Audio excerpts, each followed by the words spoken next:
শব্দ আছে যা বোঝা আমাদের কাছে খুব গুরুত্বপূর্ণ, এবং এই তিনটি শব্দের নিজস্ব অর্থ আছে। প্রথম হল সঙ্গবদ্ধতা, অর্থাৎ একসাথে মিলে কাজ করতে হবে, একসাথে মিলে পরিশ্রম করতে হবে, সামনে এগোতে হবে। এরকম করতে পারলে আপনার শক্তি বৃদ্ধি পাবে, আপনার ক্ষমতা বৃদ্ধি পাবে, আপনি এগোতে পারবেন এবং অনেক দূরে যেতে পারবেন।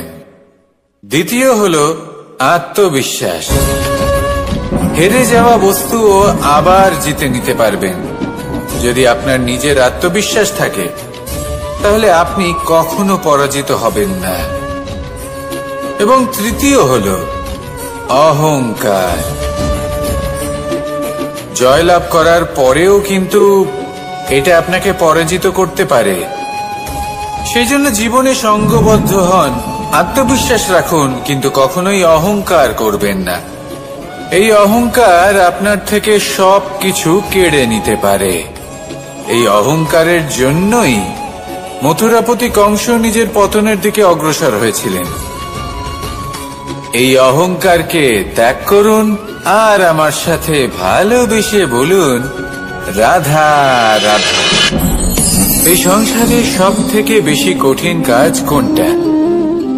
কেউ বলবেন যুদ্ধ করা, কেউ বলবেন ধন অর্জন করা, আবার কেউ বলবেন জ্ঞান অর্জন করা সব থেকে বেশি কঠিন। এবার প্রত্যেক ব্যক্তির নিজস্ব অভিজ্ঞতা আছে, আর সেই অনুসারে তার নিজস্ব একটা উত্তর আছে। সাধারণভাবে দেখতে গেলে এই সংসারে সব থেকে কঠিন হল তপস্যা করা, অর্থাৎ সব কিছু ত্যাগ করে তপস্যায় নিজেকে বিলীন করে দেওয়া। এবার এর থেকে বেশি কঠিন এই সংসারে আর কি বা হতে পারে?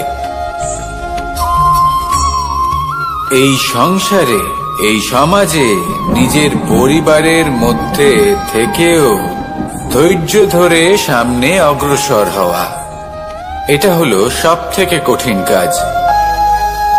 কারণ যখন আপনি তপস্যা করেন তখন সেখানে আপনার ধৈর্য ভাঙার মতো কেউ থাকেন না, না কোনো বন্ধু, না কোনো আত্মীয়, না কোনো শত্রু, কেউ না।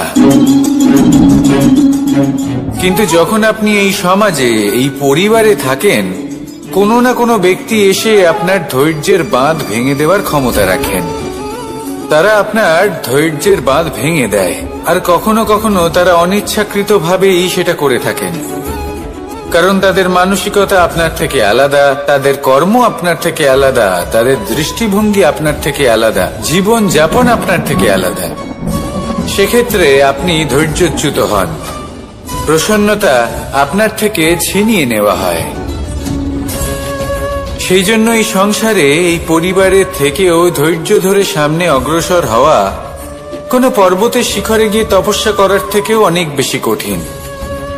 আর যে ব্যক্তি এই সমাজেই, এই পরিবারে, সেই সকল মানুষের মধ্যে থেকে গিয়েও ধৈর্য ধরে অগ্রসর হতে থাকেন, যারা এই কাজটা শিখে নিতে পারেন, তারাই কিন্তু জীবনে আনন্দ লাভ করতে পারেন। এই ধৈর্যই শেষে আপনার জীবনে প্রসন্নতা বহন করে আনবে। তাই ধৈর্য ধরে জীবনের পথে অগ্রসর হন আর আমার সাথে ভালোবেসে বলুন, রাধা রাধা। আমরা যখনই কোনো গাছের চারা রোপণ করি তখন সবার আগে পরীক্ষা করে দেখি যে যেখানে আমরা চারা রোপণ করতে চলেছি সেখানকার মাটি আদৌ উর্বর কিনা, সেই মাটি সেই চারাকে বাড়তে সাহায্য করবে কিনা। যখন একটা চারা রোপণের আগে আমরা এত কিছু ভাবতে পারি, তাহলে কাউকে বিশ্বাস করার আগে আমরা কেন ভাবি না? জীবনে কখনো এই বিশ্বাসরূপী চারা কোথাও রোপণ করার আগে বোঝার চেষ্টা করুন যে যার ওপর আপনি বিশ্বাস করতে চলেছেন সে কি আদৌ আপনার বিশ্বাসের যোগ্য কি না। ভেবে দেখুন সেই ব্যক্তি ভবিষ্যতে গিয়ে আপনার বিশ্বাস ভাঙতে পারে কিনা। এটাও ভেবে দেখুন যে যাকে আপনি বিশ্বাস করতে চলেছেন তাকে আপনি বিশ্বাস করলে নিজের জীবনের উদ্দেশ্যে আপনি অগ্রসর হতে পারবেন কিনা। আর তার জন্য প্রয়োজন সঠিক সিদ্ধান্ত, পরখ করা, কোনটা উচিত কোনটা অনুচিত সেটা বোঝা। আর তাতে কিন্তু আপনি সন্দেহবাতিক হবেন না, তাতে আপনি আরো নিপুণ হয়ে উঠবেন।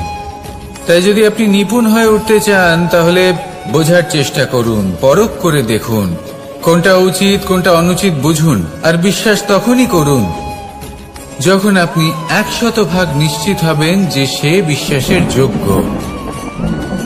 আসুন আমার সাথে ভালোবেসে বলুন, রাধা রাধা।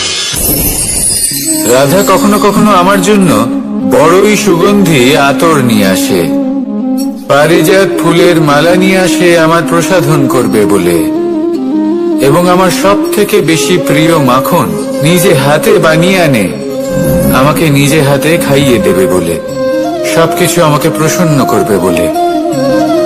কিন্তু আপনি কখনো ভেবেছেন যে এই আতর কিভাবে বানানো হয়? সহস্র ফুলের পাপড়ি একসাথে পিষে নিতে হয়, তারপরে তার থেকে যে রস নিঃসৃত হয় সেই রস দ্বারাই আতর তৈরি। অনেক সংখ্যক ফুলকে অসীম যন্ত্রণা ভোগ করতে হয়, তবে তারা আমার প্রসাধন সামগ্রী হয়ে উঠতে পারে। দুধ থেকে মাখন তৈরি করার জন্য কতটা পরিমাণ মন্থন সহ্য করতে হয় সেটা আপনি জানেন। ঠিক সেই রকমই হলো আমাদের জীবনও। বিপদও আসে, কঠিন পরিস্থিতিও আসে, এর সম্মুখীন হতে শিখুন। মনে রাখবেন আপনি হলেন সেই দুধ যাকে মন্থন সহ্য করতে হবে মাখন হয়ে ওঠার জন্য। মনে রাখবেন আপনি হলেন সেই ফুলের মতন যাদের পিষ্ট হতে হবে সুগন্ধি আতর হয়ে ওঠার জন্য, যাকে এই সংসার পছন্দ করে। কখনো কখনো জীবনে আপনার সাথে খারাপ শুধুমাত্র এই কারণে ঘটে যাতে আপনার শ্রেষ্ঠ রূপ এই সংসারের সামনে আসতে পারে। শুধুমাত্র কঠিন পরিস্থিতি এবং বিপদকে একটা সুযোগ হিসেবে দেখার চেষ্টা করুন।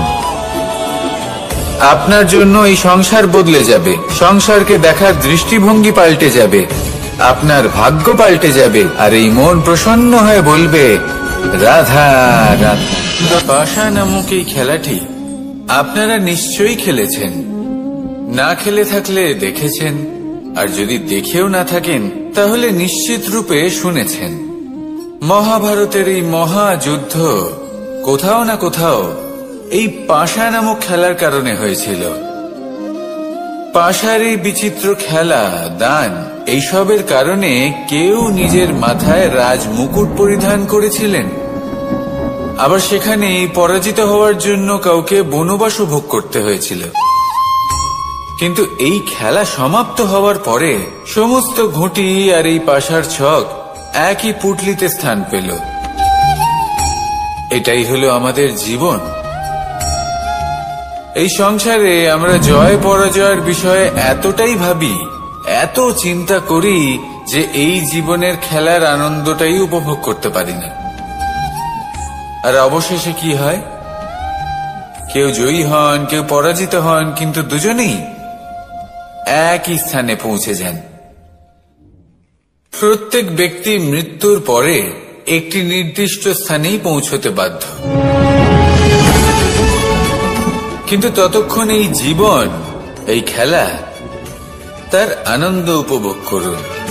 এই সংসারে সেই ব্যক্তি শ্রেষ্ঠ স্থানে পৌঁছতে পেরেছেন যিনি এই সংসারকে প্রকাশ প্রদান করেছেন, যিনি কখনো জয় পরাজয় এ বিষয়ে ভাবেননি, শুধু এই জীবনের খেলার আনন্দ উপভোগ করেছেন।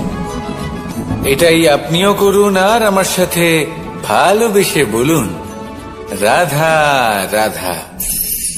প্রত্যেক মানুষ নিজের জীবনে দুঃখ অনুভব করেন। প্রত্যেকের দুঃখ আলাদা হতে পারে। কারোর মনে এই দুঃখ থাকে যে সে তার বাবা মায়ের সব ইচ্ছে পূরণ করতে পারেননি। কেউ এটা ভেবে দুঃখ পান যে সে চিরকাল সদাচার করেছেন, সৎকর্ম করেছেন, কিন্তু তাও তাকে দুরাচারী বলে মনে করা হয়। কেউ এটা ভেবেও দুঃখ পান যে তার সামনে যে ব্যক্তি রয়েছেন তার চোখে তিনি শত্রু হয়ে উঠেছেন বা দুষ্ট হয়ে উঠেছেন, যেখানে তিনি হয়তো কোনো অনুচিত কাজই করেননি। এবার এই সমস্ত বিষয় নিয়ে ভেবে নিজের ব্যক্তিত্ব নিয়ে সন্দেহ প্রকাশ করবেন না। যদি নিজের ব্যক্তিত্ব নিয়ে কোনো সন্দেহ থেকে থাকে, তাহলে কর্ম সংক্রান্ত প্রশ্ন করুন যে আপনি যা করেছেন তাতে কি উচিত ছিল, কি অনুচিত ছিল।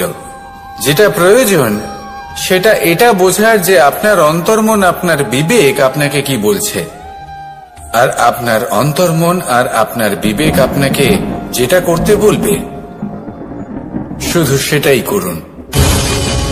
আর তারপরে এই সংসার কি বলবে, কি ভাববে সেসব নিয়ে ভাবতে যাবেন না, কারণ এই সংসার তো ঈশ্বরকেও প্রশ্ন করে থাকে, ঈশ্বরকেও দোষী মনে করে।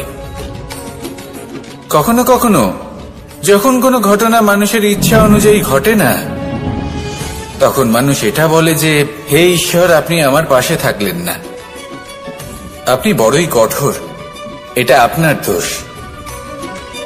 যেখানে বেশিরভাগ সময় হয়তো সে নিজেই নিজের কর্মফল ভোগ করছে। আর কখনো কখনো ঈশ্বর হয়তো তার জন্য আরো ভালো কোনো পরিকল্পনা করে রেখেছেন, কিন্তু মানুষ এটা বুঝতে পারে না। তাই দিনের শেষে যেটা প্রয়োজন সেটা হলো নিজের মনের কথা বুঝতে হবে। আপনার বিবেক কি বলছে শুধু সেটাই করুন, আর সামনে এগোতে থাকুন। আমার সাথে ভালোবেসে বলুন, রাধা রাধা। পরিবর্তন, এটা হলো সৃষ্টির অমূল্য নিয়ম। এই সংসারে সবকিছু সময়ান্তরে পরিবর্তিত হয়, এই সময়ও পরিবর্তিত হয়। পরিবর্তন চিরকাল হয়ে এসেছে আর চিরকাল হতে থাকবে। কিন্তু এবার আমরা সেই পরিবর্তন কিভাবে লাভ করব, যেটা আমাদের প্রয়োজন, যেটা আমরা চাই। আমরা জীবনে বিকাশ চাই। এই বিকাশ কিভাবে লাভ করতে পারি? এই প্রকৃতি কিন্তু আমাদের অত্যন্ত উত্তম উদাহরণ দিয়ে বুঝিয়েছে। একটি বিন্দুর উদাহরণ দিয়েছে যা ভবিষ্যতে একটা বিশাল নদীর আকার ধারণ করে। এটা কিভাবে হয়? মেঘ থেকে একটি বিন্দু ঝরে পড়ে সেই পর্বতের ওপর যেখানে হিম আছে। সেই হিমের সংস্পর্শে আসা মাত্র সেই বিন্দুর সাথে আরো বেশ কিছু বিন্দু যুক্ত হয়। তারপর তারা অগ্রসর হয়, আরো কিছু বিন্দু যুক্ত হয়, আস্তে আস্তে একটা ক্ষীণ ধারার রূপ ধারণ করে, এবং সেটাই ভবিষ্যতে আরো এগোতে থাকে। অনেকটা যাওয়ার পর যখন অনেক সংখ্যক বিন্দু একসাথে যুক্ত হয়, তখন সেটা বিশাল নদীর আকার ধারণ করে। এবার আমরা মানুষ বলে আমাদের সাথে এই নিয়মের অন্যথা হয় তা নয়। আমরাও এই প্রকৃতির অংশ, আমাদের ক্ষেত্রেও একই নিয়ম প্রযোজ্য। যখন পরিশ্রম করে অনেক সংখ্যক বিন্দু আমরা একত্রিত করব, তখনই পরিবর্তনের নদী প্রবাহিত হবে। প্রয়োজন হল নিরন্তর পরিশ্রম করা এবং ধৈর্য ধরা। এটা করতে থাকুন, জীবনে সবকিছু লাভ করতে পারবেন। কারণ প্রকৃতি আমাদের এটাই শিখিয়েছে, আর আমরা এই ব্রহ্মরই একটি অংশ, যার দ্বারা এই ব্রহ্মাণ্ড নির্মিত। আসুন আমার সাথে ভালোবেসে বলুন, রাধা রাধা। কখনো এই প্রকৃতির দিকে তাকিয়ে থাকবেন। এই প্রকৃতি অনেক ধরনের শিক্ষা দেয়। কোন একটা গাছকে দেখুন, কিভাবে সে মাটি থেকে জল শুষে নেয়। সে ঝড় হোক বা হোক কড়া রোদ, সব সহ্য করে এবং অবশেষে সে ফল ধারণ করে। আর সেই ফল উৎপন্ন করার পরে সে ফল কিন্তু সে নিজে গ্রহণ করে না, এই সংসারকে প্রদান করে, যাতে পশু পাখি মানুষ তারা এই ফল গ্রহণ করে শক্তিশালী হয়ে উঠতে পারে, সুস্থ থাকতে পারে। সেভাবেই নদী, সরোবর এরা নিজেরাও কিন্তু নিজেদের জল গ্রহণ করে না, মাটিকে প্রদান করে, পশু পাখিকে প্রদান করে। সূর্য নিজেও নিজের জন্য প্রজ্বলিত হয় না, সে প্রকাশ ছড়িয়ে দিতে চায় আমাদের সবার কাছে, সে আলো পৌঁছে দিতে চায়। এই প্রত্যেকের কর্মে পরমার্থ নিহিত আছে, আর সেই জন্যই এদের সকলকে পুজো করা হয়। তাই মনে রাখবেন, আপনার কাছে জীবন যাপনের অতিরিক্ত যা কিছুই আছে তা পরমার্থের জন্য।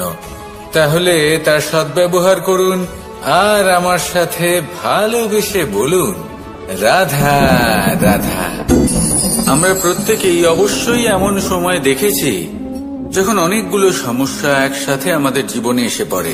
সমস্যা আমাদের প্রত্যেকের জীবনেই থাকে, আমরা তার সমাধান খুঁজতে চেষ্টা করি, কখনো সমাধান খুঁজে পাই, আবার কখনো যতই চেষ্টা করি না কেন কোনো সমাধান খুঁজেই পাই না। আর যখন এটা হয় তখন মানুষ অত্যন্ত বিচলিত হয়ে পড়েন। নিজের আত্মীয় স্বজন, নিজের বন্ধু বা সংসার, এদের ওপরে এই দোষ চাপিয়ে দেন যে এদের জন্যই এই সমস্যা এসেছে। এবার যদি আমি আপনাকে কোনো পরামর্শ দিই তাহলে এটাই বলবো যে দৃষ্টিভঙ্গি পাল্টে দেখুন। এই দৃষ্টিভঙ্গি দিয়ে দেখুন যে এই সংসারে যে সমস্যায় আসুক না কেন তার জন্য কেউ দোষী নয়, না আপনি না অন্য কেউ। এই পুরো খেলাটাই আপনার মানসিকতা, আপনার দৃষ্টিভঙ্গির, আপনার মনের। কিভাবে বোঝাচ্ছি, যখন আমাদের মন শক্ত থাকে তখন কঠিন থেকে কঠিনতর পরিস্থিতিও আমাদের জীবনে খুব বেশি হলে প্রতিস্পর্ধা হয়ে থেকে যায়। সেখানে যদি আমাদের মন দুর্বল থাকে তখন অল্প কঠিন পরিস্থিতিও আমাদের কাছে খুব বড় সমস্যা হয়ে যায়, তাই না? একটা শক্ত মন কঠিন পরিস্থিতিকে প্রতিস্পর্ধা হিসেবে দেখে আর তার মধ্যে ওটা সুযোগ খুঁজে নেয়। আমাদের শুধু এটাই করতে হবে। এই সংসারে অন্য কাউকে দোষী মনে করলে আপনার সমস্যা দূর হয়ে যাবে না। সেই জন্য এই সংসারকে দোষ দেওয়ার বদলে এই সমস্যার মূলে চলে যান, সেটাকে বুঝুন, নিজের এই মনকে শক্ত করে তুলুন। যদি আপনার মন শক্তিশালী হয় তাহলে এই সংসারে অনেক বড় বড় কঠিন থেকে কঠিনতর পরিস্থিতিও যদি আসে, আপনার জীবনে যতই বড় বড় সমস্যা আসুক না কেন আপনার লক্ষ্য লাভে বাধা দিতে পারবে না। আসুন আমার সাথে ভালোবেসে বলুন, রাধা রাধা। আমরা সবাই পাথর দেখেছি, পর্বতও দেখেছি, শুকনো পাতাও দেখেছি, শ্যামল বনানীও দেখেছি। কখনো ভেবেছেন পাথরের অস্তিত্ব কিন্তু ততক্ষণ পর্যন্ত যতক্ষণ সে পর্বতের গায়ে আটকে থাকে। যখন সেই পর্বত থেকে সেই পাথর ভিন্ন হয়ে যায় ও নিজের অস্তিত্ব হারিয়ে ফেলে।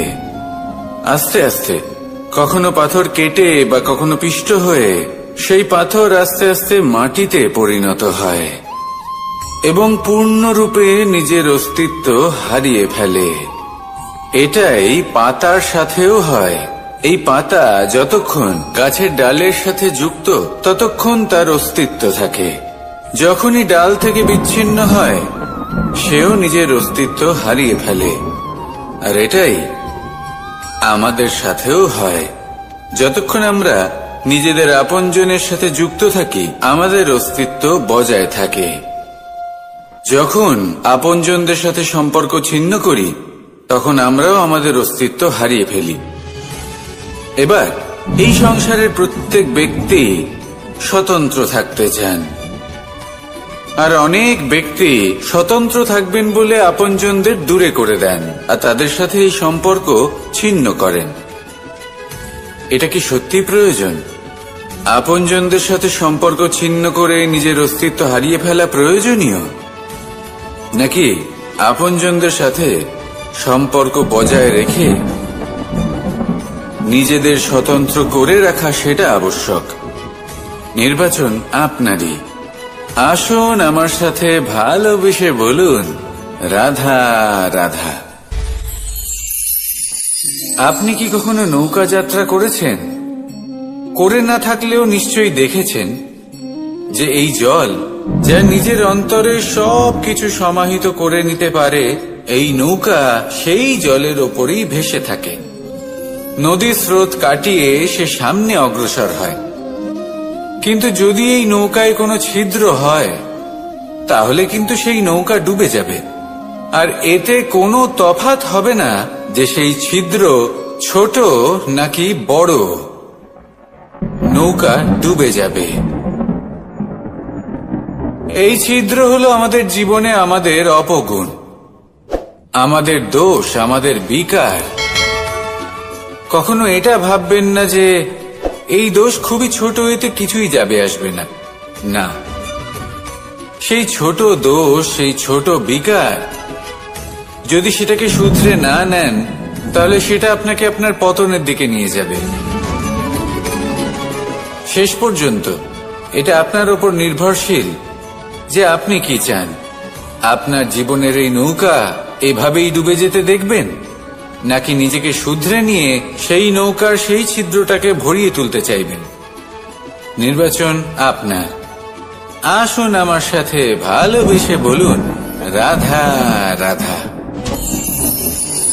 জল, জলই পৃথিবীতে বেঁচে থাকার জন্য আবশ্যক তো বটেই, কিন্তু এই জল আমাদের একটা অত্যন্ত গুরুত্বপূর্ণ শিক্ষা প্রদান করে। কখনো এই জলকে দেখেছেন? যে পরিস্থিতিতেই এই জল প্রবাহিত হোক না কেন, এর উপর যা কিছুই প্রভাব থাকুক না কেন, এর পথে যতই বাধা আসুক না কেন, তার মধ্যে থেকে ও নিজের পথ ঠিক বের করে নেয়, কিন্তু নিজের প্রবাহ থামতে দেয় না, ক্রমাগত অগ্রসর হতে থাকে। সেরকমই একটা শিক্ষা যেটা আমরা জল থেকে পেয়ে থাকি, তা হলো এটা: আমরা যখন জলের দিকে তাকাই তখন আমরা নিজের প্রতিবিম্ব দেখি, স্পষ্টভাবে দেখতে পাই। কিন্তু তখনই দেখতে পাই যখন এই জল শান্ত থাকে, স্থির থাকে। যদি এই জল অশান্ত হয়ে থাকে, স্থির না হয়, তাহলে আমরা এতে নিজের প্রতিবিম্ব দেখতে পাই না। এটাই আমাদের মনের সাথেও হয়ে থাকে। যখনই জীবনে কোনো সংকট আসে, যদি আমরা শান্ত মনে, স্থির মনে সিদ্ধান্ত নিই, তাহলে সেটা এমন একটা শীতল সিদ্ধান্ত হবে যেটা আমাদের ভবিষ্যৎকে একটা শ্রেষ্ঠ স্থানে নিয়ে যাবে। যদি এই মন অশান্ত হয়, বিচলিত হয়, পীড়িত হয়, দুঃখিত হয়ে থাকে, রুষ্ট হয়ে থাকে, তাহলে অনেক সময় আমরা এমন সিদ্ধান্ত নিই যেটা আমাদের জন্য অনুচিত প্রমাণিত হয়। যখন আপনি ক্রুদ্ধ ছিলেন বা দুঃখের বশে ছিলেন, তখন অনেক সময় হয়তো এমন সিদ্ধান্ত নিয়েছেন যেটার জন্য ভবিষ্যতে আপনি অনুশোচনা করেছেন। এবার দেখুন, এই আবেগগুলো থেকে আমরা পালাতে পারবো না, কিন্তু এই আবেগগুলো আপনার উপর কতটা প্রভাব ফেলবে সেটা আমরা অবশ্যই ঠিক করতে পারি। এই মনকে আমরা নিয়ন্ত্রণ করতে পারি। এটাই করুন, চিন্তা করুন, এই মনকে শান্ত রাখুন, স্থির হতে চেষ্টা করুন, আর তারপরে সিদ্ধান্ত নিন। আসুন আমার সাথে ভালোবেসে বলুন, রাধা রাধা। এই সংসারে ভৌতিক বস্তুরও নিয়তি আছে। যারাই এই সংসারে আসে বা উৎপন্ন হয়, তারা কিছুমাত্র সময় পর্যন্তই এখানে থাকতে পারে, আর তারপরে সেও লুপ্ত হয়ে যায়। অর্থাৎ সে নিজেও এই পঞ্চমহাভূতে সমাহিত হয়ে যায়। আমাদের সাথেও ঠিক এটাই হয়। সেই জন্যই ঈশ্বর দ্বারা প্রদত্ত এই উপহারের বিষয়ে ভাবুন, এই জীবনের বিষয়ে ভাবুন। ঠিক যেমন বিশ্বাস ভঙ্গ হলে কোনো ব্যক্তি আমাদের কাছে অপরিচিত হয়ে যান, ঠিক সেরকমই শেষ নিঃশ্বাস ত্যাগের পর এই শরীরও আমাদের কাছে পরই হয়ে যায়। তাই এই শরীর থাকাকালীন শ্রেষ্ঠভাবে একে সদ্ব্যবহার করুন।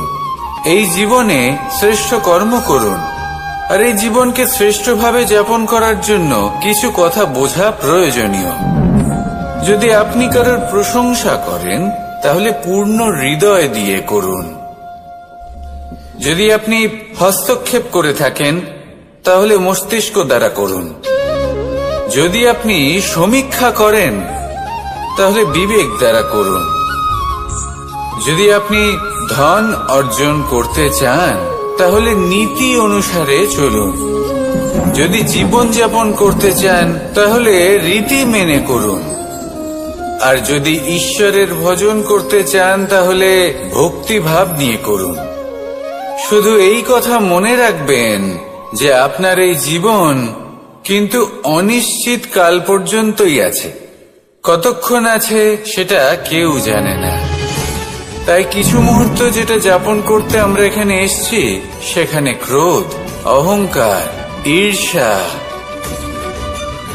এইসব আবেগের কি গুরুত্ব বলুন তো? এগুলো ত্যাগ করুন। মানুষকে ক্ষমা করতে শিখুন। আস্তে আস্তে বিশ্বাস করতে শিখুন। এই সংসারে নিঃস্বার্থভাবে প্রেম করতে শিখুন আর সবার মধ্যে আনন্দ বিতরণ করুন। তাই এই সব গুণ যদি আপনি আত্মসাৎ করতে পারেন তাহলে আপনার জীবনে শুধু আনন্দ এবং আনন্দই বিরাজমান হবে। আসুন আমার সাথে ভালোবেসে বলুন, রাধা রাধা। এবার কখনো কখনো জীবনে আমাদের মনে হয় যে চতুর্দিকে শুধুমাত্র অন্ধকারই হয়ে আছে। প্রত্যেকেরই তা কখনো মনে হয়। আর তখনই আমাদের নিরাশ হলে চলবে না, আমাদের দুঃখী হলে চলবে না। সেই সময় আমাদের খুঁজতে হবে নিজেদের আশেপাশে, চতুর্দিকে আর কোথাও না কোথাও আমরা প্রকাশ অবশ্যই দেখতে পাব। আশার একটা কিরণ অবশ্যই দেখতে পাব। কেউ এমন একটা কর্ম করেন যেটা দেখে আমরা প্রেরিত হয়ে যাই। আর এমন কোন কর্ম যদি আপনারা করেন তাহলে সেই কর্ম আপনার মনকে প্রসন্ন ভাব, আনন্দ এবং ভালোবাসার দ্বারা ভরিয়ে তুলবে। আপনার অন্তরের সেই অন্ধকারের অন্ত করবে, দুঃখেরও অন্ত করবে। আর এই মন প্রসন্ন ভাব নিয়ে বলবে, রাধা রাধা। দেখতে গেলে এই সংসার বড়ই সুন্দর, কিন্তু আসল সত্যি এটাই যে সংসারে সবকিছু নশ্বর। যেটা কাল ছিল তা আজ নেই, যা আজ আছে তা কাল ছিল না, আর যা আজ আছে তা কালও থাকবে না। প্রত্যেক মানুষকেই যথাসময়ে কালের কাছে মাথা নত করতে হয়। এই রূপের বিনাশ করে বার্ধক্য, প্রাণের বিনাশ করে মৃত্যু। আলস্য, ঈর্ষা ধর্মের বিনাশ করে, আর ক্রোধ বিনাশ করে সম্পর্কের। কিন্তু এরকম একটা অনুভূতি আছে যা একাই সমস্ত গুণ বিনাশ করতে সক্ষম হয়, আর সেটা হলো অহংকার। তাই জ্ঞানকে নিজের কাছে আসতে দিন, কিন্তু অহংকারকে কখনোই নয়। কারণ যদি এই অহংকার আপনার কাছে চলে আসে তাহলে জীবনে যা কিছু আপনি অর্জন করেছেন, তা সে গুণ হোক বা হোক ধন, সে বন্ধু হোক বা হোক আনন্দ, সবকিছু শেষ হয়ে যাবে। রাধা রাধা। এই পাথর দেখতে পাচ্ছেন আপনি? কত গোল, কতটা চকচকে। বাচ্চাদের অনেক সময় এটা নিয়ে খেলতে ভালো লাগে, আর কেনই বা লাগবে না। কতটা সুন্দর আর মসৃণ এটা। কিন্তু আপনি কি কখনো ভেবে দেখেছেন এই পাথর আগে কি ছিল?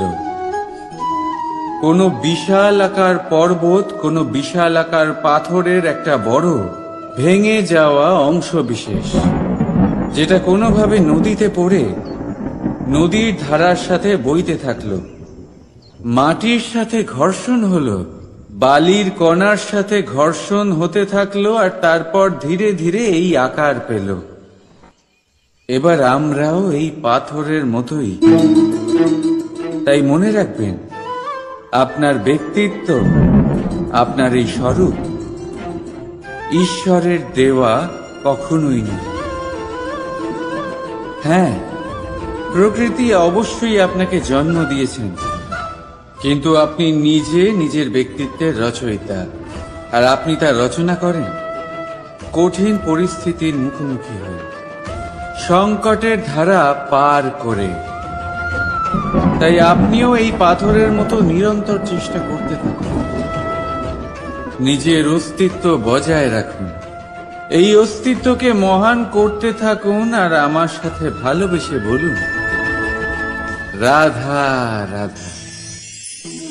বর্ষাকালে যখন ভয়ানক বৃষ্টি হয়, তীব্র গতিতে যখন হাওয়া চলে, তখন আপনি নিশ্চয়ই দেখেছেন যে পাখিরা, যাদের বাসা মাঝে মাঝে ভেঙে পড়ে, নষ্ট হয়ে যায়, কিন্তু আপনি কি কখনো সেই পাখিদের বিলাপ করতে দেখেছেন? কখনো নয়। যখনই সেই বৃষ্টি থেমে যায়, তারা আবার একটু একটু করে খড়কুটো জোগাড় করে তাদের বাসা বানিয়ে ফেলে, নিজের সংসার সেই রকমই বানিয়ে দেয় যেমন আগে ছিল। এমন কেন? কারণ এই ঝড়ের তাণ্ডবের সাথে সেই পাখিদের কোনো বোঝাপড়া করারই নেই। তারা শুধু সেটাই করতে থাকে যেটা তাদের হাতে আছে, আর এটাই হলো সুখী জীবনের মূল মন্ত্র। যেটা আপনার হাতে নেই, তা নিয়ে বিলাপ করে আপনার কোনো লাভ হবে না। মনোসংযোগ তাতেই করুন যা আপনার হাতে রয়েছে। যা বদলে গেছে তাকে আপনি আবার বদলাতে পারবেন না, কিন্তু যা আপনি বদলাতে পারবেন তাতে মনোসংযোগ করুন। এই জীবনে একটু ধনাত্মক হয়ে উঠুন, দেখবেন সব শুভ হবে। রাধা রাধা।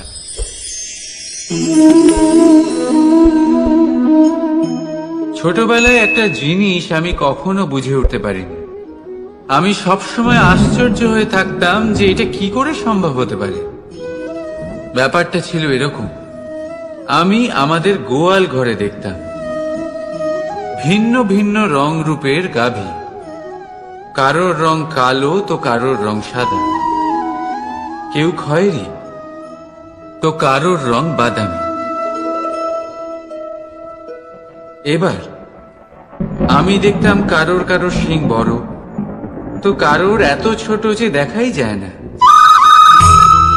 কোনো গাভী আকারে ছোট ছিল তো কেউ একটু বড়, কিন্তু যখন সেই সব গাভী দুধ দিত,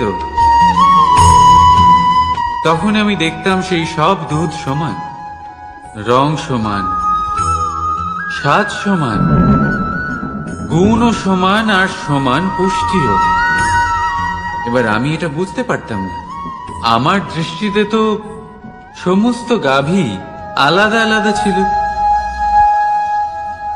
আমি ভাবলাম আমি মাকে জিজ্ঞেস করি। মাকে জিজ্ঞেস করলাম। মা আমাকে বললেন, কানাই, রং রূপ পাল্টালেও গাভীদের বাস্তবিকতা তো পাল্টায় না, গাভী তো গাভীই থাকবে। এবার আমি এটা বুঝতে পারি না যে মানুষ এটা আত্মসাৎ কেন করতে পারে না। দেখুন, রং, রূপ, জাত, ধর্ম, ভাষা, এই সবের উপরে হলো মনুষ্যত্ব।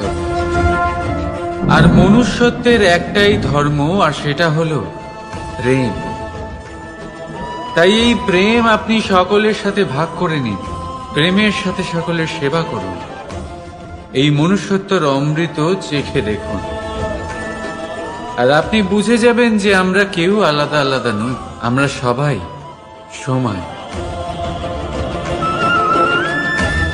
রাধা রাধা। সাগর, কত বিশাল হয় এই সাগর! কি না করতে পারে এই সাগর! এক মুহূর্তের মধ্যে সব ধ্বংস করে দিতে পারে, প্রলয় ডেকে আনতে পারে, সংসার মুছে ফেলতে পারে। এই সাগর জীবন জ্যোতি নিভিয়ে দিতে পারে। কিন্তু এই সাগর যা মেটাতে পারে না, তা হলো একজন তৃষ্ণার্তের তৃষ্ণা। অন্যদিকে এই ঘোড়া, যা এতটাই ছোট যে গোপিনীরা একসঙ্গে অনেকগুলো নিয়ে চলতে পারে, কিন্তু এই ছোট ঘোড়া অনেকের তৃষ্ণা মেটাতে পারে। এবার বলুন, জল সাগরেও আছে, আবার এই ঘোড়াতেও। তাহলে পার্থক্য কোথায়? এখানে পার্থক্য হলো তাদের আচরণের মধ্যে। একজন মাটির মধ্যে মিষ্টি জল ধরে রাখে, তো আরেকজন নিজের নোনা জলের আঘাতে যে কাউকে মাটিতে মিশিয়ে দিতে পারে। আপনি কি হতে চাইবেন? সাগরের নোনা জল হয়ে কারোর আশা চূর্ণ বিচূর্ণ করে দিতে, নাকি মিষ্টি জলের ঘোড়া হয়ে কারোর তৃষ্ণা মেটাতে? সিদ্ধান্ত আপনার। রাধা রাধা। কতবার এমন হয়, আপনি কোনো কাজ করার জন্য কাউকে দায়িত্ব দেন, কিন্তু সেই ব্যক্তি সেই কাজ সম্পন্ন করতে পারে না, অসম্পূর্ণ রেখে দেয়, অথবা ঠিকভাবে করতে পারে না। এবার এই পরিস্থিতিতে কি হয়? আপনি ক্রুদ্ধ হয়ে যান, তার উপরে আপনি রেগে যান, তাকে তিরস্কার করেন, আর তারপরে সেই কাজ সম্পন্ন করতে আপনি নিজেকেই নিযুক্ত করেন, আর শেষ পর্যন্ত সেই কাজ সম্পন্ন হয়েই যায়। এবার এই বিষয়ে সমস্যা সেই ব্যক্তির চেষ্টায় নয়, সমস্যা আপনি যে সেই ব্যক্তিকে ভরসা করলেন তার ছিল। আমরা অন্যের প্রতি ভরসা করাকে প্রথম পদক্ষেপ বানিয়ে, আর নিজের উপরে বিশ্বাসকে শেষ সম্বল। কিন্তু তার বদলে এটাই হওয়া উচিত যে নিজের উপরে ভরসাকে আমরা প্রথম পদক্ষেপ বানাই, তাকে নিজের সহায় মানতে হবে। যদি আপনি এমন করেন, তাহলে পরিণাম আরো সুখকর, আরো আনন্দদায়ক হবে। তাই মনে রাখবেন, এই সংসারে আপনার সব থেকে বড় ভরসা আর কেউ নেই। এই সংসারে আপনার সব থেকে বড় রক্ষাকর্তা আর কেউ নেই, বরং আপনি নিজেই। রাধা রাধা। আসুন আপনাকে একটা প্রশ্ন করছি, সোনা আর লোহার মধ্যে তফাৎ কি? এবার বেশিরভাগ লোকের উত্তর এটাই হবে যে সোনা বহুমূল্য, সোনার মূল্য লোহার থেকে অনেক বেশি। এটা ঠিক, কিন্তু আমাদের এটা বলা ঠিক হবে না যে সোনা আমাদের সাজগোজের কাজে লাগে, আমাদের আরো বেশি সুন্দর দেখায়। অন্যদিকে লোহা সেই সৈনিকদের ঢাল ও তলোয়ার হয়ে তাদের রক্ষা করে, যারা আমাদের প্রাণকে রক্ষা করেন। এই সৈনিক না থাকলে আমাদের প্রাণও থাকবে না। এবারে বলুন, সোনার মূল্য বেশি হওয়াতে কি লোহার মূল্য কমে যায়? কখনোই নয়। ঠিক সেইভাবে এই জীবনে আপনি যতই চেষ্টা করুন, কিছু না কিছু এমন থেকে যাবে যা আপনি কখনোই পাবেন না, আর সেই কারণে নিজেকে অক্ষম মনে করা অনুচিত। হতে পারে আপনার কাছে সেই গুণ আছে যেটা সংসারে আর কারোর কাছে নেই। সেই গুণটাকে চিনুন, সেটাকে বাড়ান, আর সেটাকে ব্যবহার করুন। তাই মনে রাখবেন, সংসারে প্রত্যেকটা ব্যক্তি বিশেষ হয়, আর এই সংসারে সবাই সবকিছু পায় না। নিজেই দেখে নিন, সোনাকে যে দোকানে সাজিয়ে রাখা হয়, সেই দোকানের তালা লোহা দিয়ে তৈরি হয়। রাধা রাধা।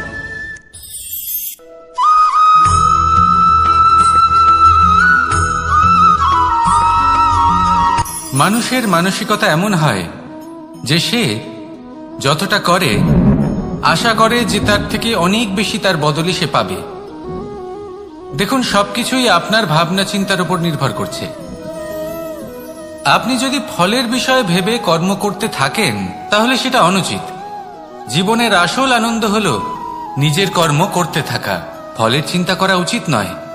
যদি আপনি এরকম ভাবেন যে আমি এতটা করছি, আমার এতটা পাওয়া উচিত, সেই ভাবনা অনুচিত।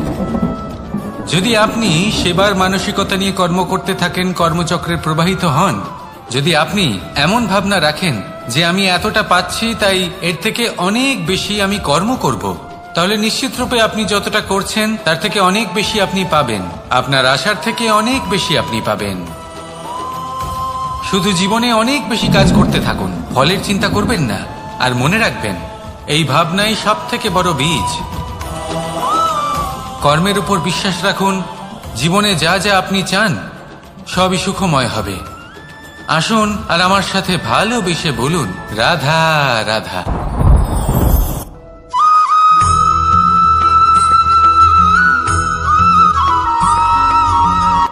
সংসারে আমাদের জীবনে যখন কোনো সুখ বা দুঃখ আসে, তার জন্য আমরা কাউকে না কাউকে অবশ্যই দায়ী করে থাকি, তাই না?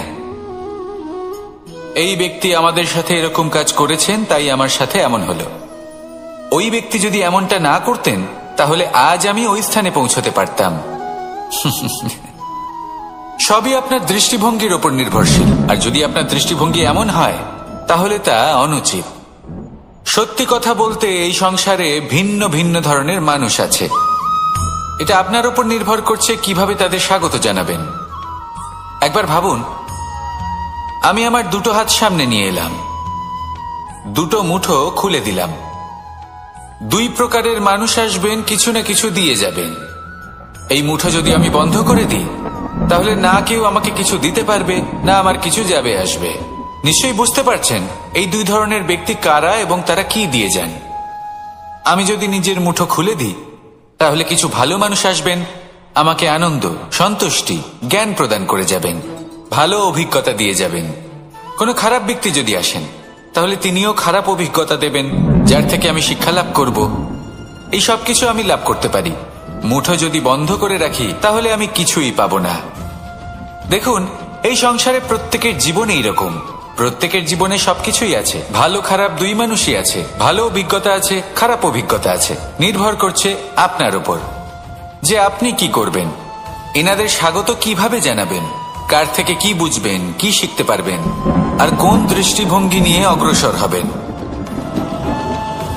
এটাই নির্ধারণ করবে যে আপনার জীবন কেমন হবে। আসুন আমার সাথে ভালোবেসে বলুন, রাধা রাধা।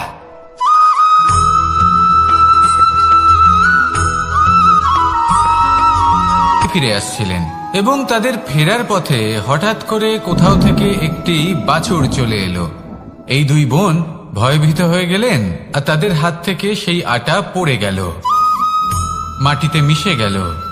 এবার এই পুরো ঘটনাক্রমে যদি কারোর বিন্দুমাত্র লাভ হয়ে থাকে, বিন্দুমাত্র আনন্দ পেয়ে থাকে, তাহলে সে কে? সেই ছোট বোন, যিনি মাঝে মাঝেই গমের দানা তুলছিলেন এবং খাচ্ছিলেন। কিছুটা হলেও উনি আনন্দ লাভ করেছিলেন। এবার এরকমই হলো আমাদের জীবনে ভক্তি এবং ভালোবাসা সংক্রান্ত বিষয়। মানুষ নিজের জীবনের দৈনিক কাজে এতটাই ব্যস্ত হয়ে পড়েন, প্রত্যেকদিন শুধু কাজ কাজ কাজ কাজ করতে থাকেন, আর তাতে ভক্তি এবং ভালোবাসার জন্য সময় বার করতেই পারেন না। দেখুন, জীবনে ভক্তি আর প্রেমের এই যে ছোট ছোট মুহূর্ত আছে, এগুলো যদি আপনি যাপন করতে পারেন তাহলে তাতেই আপনি তৃপ্তি লাভ করবেন। বাকি সবই আপনার ব্যর্থ বলেই মনে হবে। জীবনে যখনই আপনি কোনো কাজ করবেন, ঈশ্বরের প্রতি সমর্পিত হয়ে সেই কাজ করুন। আর যখনই সময় পাবেন তাহলে সেই সময় নিজের আপনজনদের দিন। যাদের আপনি ভালোবাসেন তাদের প্রতি যত্নবান হন, তাদের শুভাকাঙ্ক্ষী হন। এই প্রেম আর ভক্তির ছোট ছোট মুহূর্তগুলো আপনার জীবনকে চরিতার্থ করে তুলবে।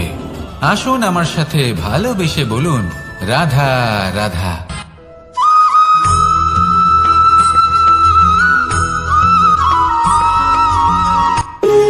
যখন মানুষের মৃত্যু হয় তখন কি হয়? অনেক সংখ্যক মানুষ শোক পালন করতে চলে আসেন। যে ব্যক্তি মৃত্যু লাভ করেছেন তার অনেক বস্তু থাকে যেগুলো তার প্রিয়, যেগুলো তিনি ব্যবহার করেছেন। তার শয্যা, তার বস্ত্র, তার আভূষণ সবকিছু তার থেকে বিচ্ছিন্ন করা হয় এবং খালি হাতে তাকে শ্মশানের উদ্দেশ্যে রওনা করা হয়। আমি আপনাকে এই প্রশ্ন করতে চাই, আপনি এই সংসারে কি অর্জন করেছেন? ধন সম্পত্তি, বস্ত্র, আভূষণ, এই সব কিছু যে আপনি অর্জন করেছেন, আপনার মৃত্যুর পরে তা আপনার থেকে দূর হয়ে যাবে। এর উত্তর হলো একটাই, আপনার কর্ম। শুধু সেটাই আছে যা একান্ত আপনার, আর শুধু সেটাই এই সংসার থেকে চলে যাওয়ার পরেও সংসারেই জীবিত থাকবে। যদি আপনি দুষ্কর্ম করেন তাহলে এই সংসার আপনাকে একটি অনুচিত উদাহরণ হিসেবে মনে রাখবে যে এই ব্যক্তি খুব পাপী ছিল, অনুচিত কর্ম করতেন। যে পথে তিনি চলেছেন সেই পথে কারোর চলা উচিত নয়। সেখানেই যদি আপনি সৎকর্ম করেন তাহলে সংসার চিরকাল এটাই বলবে যে খুব ভালো মানুষ ছিলেন, সবাইকে ভালোবাসতেন, সবাইকে সাহায্য করতেন, আমার খুব প্রিয় মানুষ ছিলেন। এটাই হলো শ্রেষ্ঠ কর্ম। সেই জন্য জীবনে শুধুমাত্র ধন সম্পত্তি, আভূষণ এই সব অর্জন করতে গিয়ে নিজের মনোনিবেশ করবেন না। শ্রেষ্ঠ কর্ম করুন। সংসার থেকে চলে যাওয়ার পরেও এই কর্মই এই সংসারে আপনাকে জীবিত রাখবে। আসুন আমার সাথে ভালোবেসে বলুন, রাধা রাধা।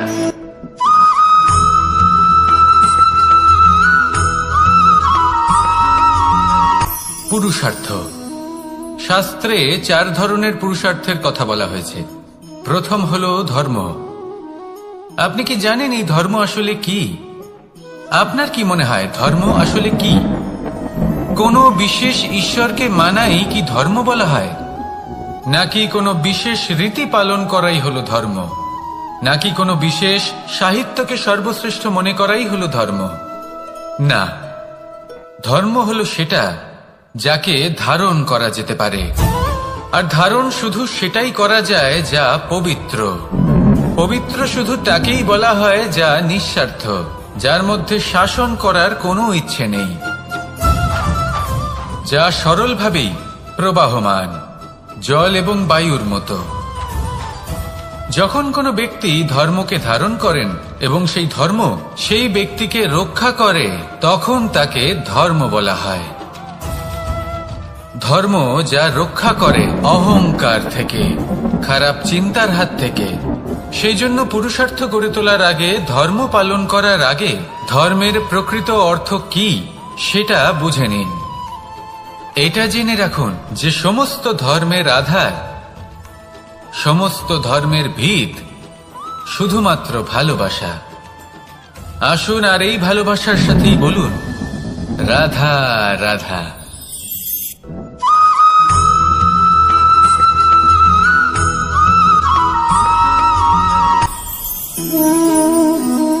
শক্তি এক অত্যন্ত বিচিত্র বস্তু, বা বলতে পারেন অনুভূতি। পিতা সবসময় চান যেন তিনি তার শক্তি পুত্রকে। আসুন আপনাকে সহজে বোঝাই। যদি আপনি সুপাত্র হন আর আপনাকে শক্তি দেওয়া হয়, তাহলে আপনি সেই শক্তির গুরুত্ব বুঝবেন, কোথায় সেই শক্তি প্রয়োগ করা উচিত সেটা বুঝবেন। আর এটা যেহেতু অর্জন করা শক্তি হবে, সেই শক্তির অপব্যবহার হবে না। কিন্তু যদি এই আপনি কুপাত্র হন আর যদি আপনাকে এই শক্তি দেওয়া হয়, তাহলে কি হবে? দেখতে গেলে এই শক্তি আপনি দান হিসেবে পেয়েছেন, তাই না আপনি এই শক্তির গুরুত্ব বুঝবেন আর না এর প্রয়োগ আপনি জানবেন। তার অপব্যবহার হওয়া সুনিশ্চিত। তাই যদি আপনি কোনো শক্তি অর্জন করতে চান, তাহলে আগে তার যোগ্য হয়ে উঠুন। পুত্র নয়, পাত্র হয়ে উঠুন। আর আমার সাথে ভালোবেসে বলুন, রাধা রাধা।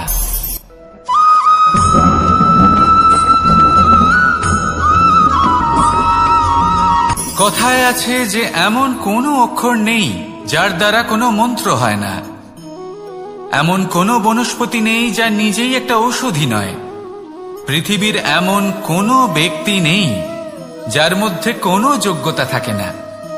শুধু প্রয়োজন হলো যে ব্যক্তিকে আমরা খুঁজে চলেছি তাকে সঠিকভাবে চিনে নেওয়া। যদি তার যোগ্যতা, তার বিশেষত্ব আমরা বুঝতেই না পারি, তাহলে আর লাভ কি রইল? এই সংসারে এমন অনেক ব্যক্তি রয়েছেন যারা ছোট ছোট অসফলতার কারণে আপনাকে এটা বলে দেবে যে আপনি কোনো কাজের নন, আপনি হলেন মূর্খ, আপনি কিছুই করতে পারবেন না। এইসব কথায় কখনোই বিশ্বাস করবেন না, কারণ আপনি এবং প্রত্যেকটি জীব এই পরমাত্মা এবং এই প্রকৃতির সৃষ্টি, যা অত্যন্ত বিশেষ। যদি আপনাকে উদাহরণ দিই তাহলে একদিকে আছে তরোয়াল, একটা বড় লম্বা তরোয়াল যার দ্বারা যুদ্ধ করা যায়, জয়লাভ করা যায়। আর অন্যদিকে রয়েছে একটা ছোট্ট সূচ, কিন্তু যে কাজ একটা ছোট্ট সূচ করতে পারে তা একটা তরোয়াল দ্বারা সম্ভব নয়। এর অর্থ হলো এটাই যে প্রত্যেকটা রচনা অত্যন্ত অমূল্য এবং অত্যন্ত বিশেষ হয়। তাহলে বিশ্বাস রাখুন যে আপনি অত্যন্ত বিশেষ একজন, আর প্রেমের সাথে বলুন রাধা রাধা।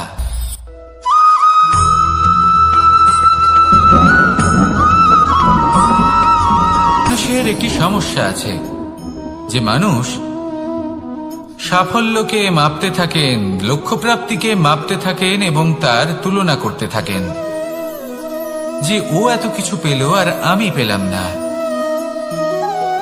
ওর কাছে এত কিছু আছে কিন্তু আমার কাছে নেই। এই তুলনা করার জন্য ওনারা দুঃখী হয়ে পড়েন, নিরাশ হয়ে পড়েন। তাই আমি একটা প্রশ্ন করছি যে এটা কি উচিত? এই সংসারে আপনি কি নিয়ে তুলনা করবেন, যেখানে সূর্যদেব চন্দ্রমা দুজনেই আছেন, দুজনেই হলেন বিশেষ, দুজনেই নিজ নিজ সময়ে উদিত হন।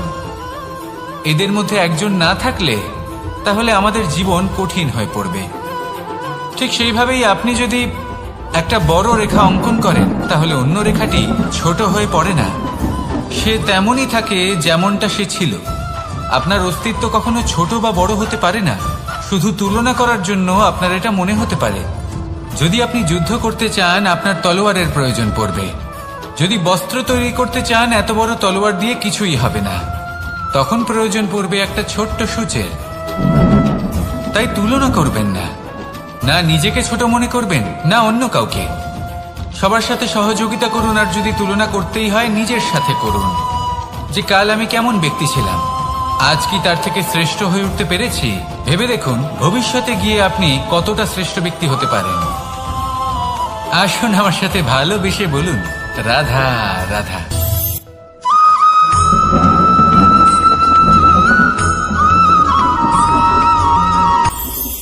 এটা হলো ধান গাছ। এর থেকে যে চাল উৎপন্ন হয় তা মানুষ গ্রহণ করেন। আর এটা কি?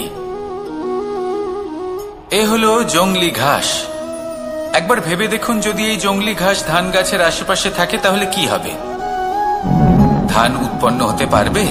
তা উৎকৃষ্ট হতে পারবে? আমরা কি তা গ্রহণ করতে পারবো? কখনোই নয়। এই জংলি ঘাস ধানকে নষ্ট করে দেবে, কিন্তু নিজে জীবিত থাকবে।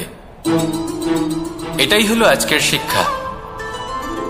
এই সংসারে যদি আপনি নীতির পথে চলতে চান, উচিত কর্ম করতে চান, সংসারকে সেবা করতে চান, তাহলে জংলি ঘাসের মতো ব্যক্তিদের থেকে সবসময় দূরে থাকতে হবে। সেই ব্যক্তি যারা দুর্নীতি এবং মিথ্যা দ্বারা পরিপূর্ণ, যাদের ব্যবহার অশুভ, যাদের অনেক অশুভ গুণ রয়েছে, তারা সঠিক নয়। সেই সকল ব্যক্তি যাদের চরিত্র অত্যন্ত দুষ্ট হয়, তারা হয় শুভ চরিত্রের ব্যক্তিকে একদম নষ্ট করে দেয়, নয় নিজের মতো বানিয়ে তোলে। তাই যদি আপনি নীতির পথে চলতে চান, এই সংসারের জন্য শুভ কর্ম করতে চান, তাহলে সেই সঙ্গ লাভ করুন যে সঙ্গ জ্ঞানে পরিপূর্ণ, যাদের মধ্যে অনেক গুণ আছে, যাদের থেকে প্রতিদিন কিছু শিখতে পারবেন। এমন ব্যক্তির সাথে জীবন অতিবাহিত করুন। দুরাচারীদের থেকে দূরে থাকুন, তবেই এই মন প্রসন্ন হয়ে বলবে রাধা রাধা।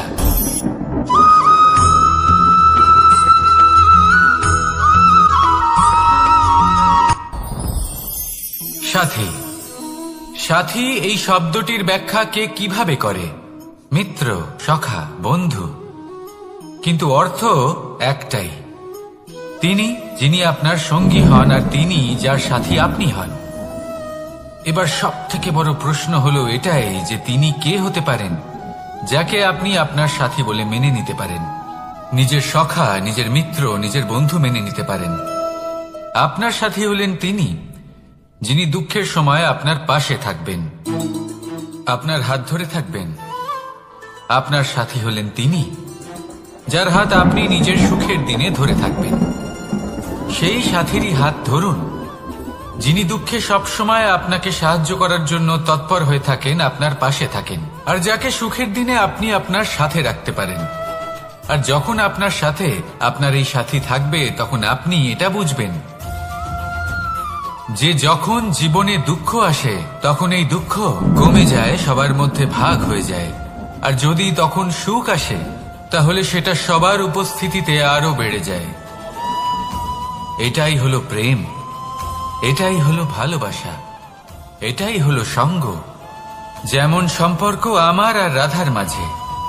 তাহলে আসুন আর আমার সাথে ভালোবেসে বলুন, রাধা রাধা।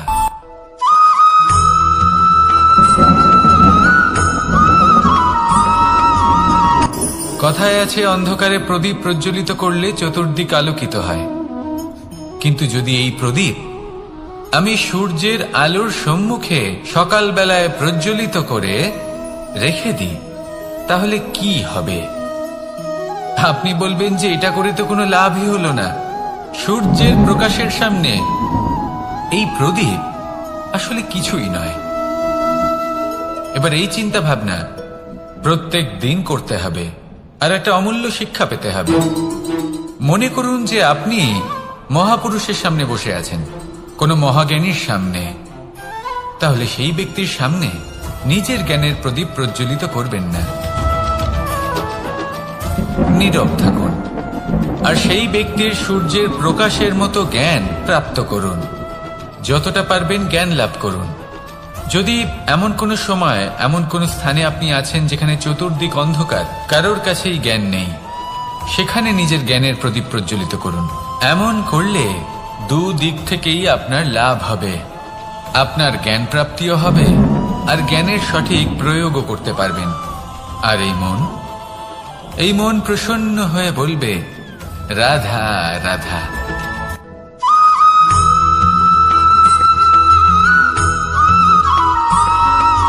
প্রত্যেক মানুষ নিজের জীবনে হীরক তথা হীরে এবং দর্পণ এই দুই দেখেছেন। এই দুই হলো সাদা এবং এরা দুজনেই আলোর প্রতিফলন ঘটায় এবং এরা দুজনেই উজ্জ্বল হয়ে ওঠে।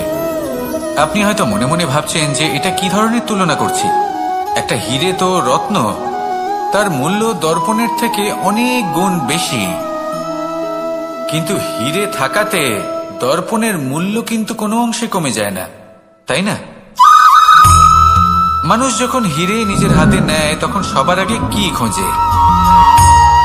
দর্পণ, যাতে তার মধ্যে দিয়ে দেখে সে বুঝতে পারে যে সেই হীরে আদৌ তার শোভাবর্ধন করছে কিনা, তাকে ভালো দেখাচ্ছে কিনা, প্রসাধনের জন্য সেটা ব্যবহার করা ঠিক হবে কিনা।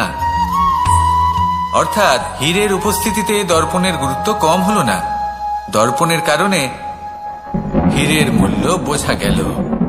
আমাদের জীবনেও ঠিক এরকমই ঘটে। আপনারা যদি সংসারে নিজের আশেপাশে দেখেন, এমন অনেক মানুষ দেখতে পাবেন যারা নিজেদের ক্ষেত্রে মহান স্থানে পৌঁছেছেন, নিপুণ এবং শ্রেষ্ঠ হয়েছেন।